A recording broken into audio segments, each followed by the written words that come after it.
تكن آياتي تتلى عليكم فكنتم بها تكذبون قالوا ربنا غلبت علينا شقوتنا وكنا قوما ضالين ربنا أخرجنا منها فإن عدنا فإنا ظالمون قال اخسئوا فيها ولا تكلمون إنه كان فريق من عبادي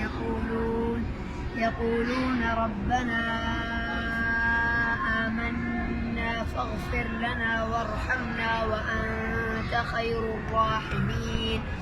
فاتخذتموهم سخريا حتى أنسوكم ذكري وكنتم منهم تضحكون إني جزيتهم اليوم بما صبروا أنهم هم الفائزون قال كم لبثتم في الأرض عدد سنين قالوا لبثنا يوما أو بعض يوم فاسأل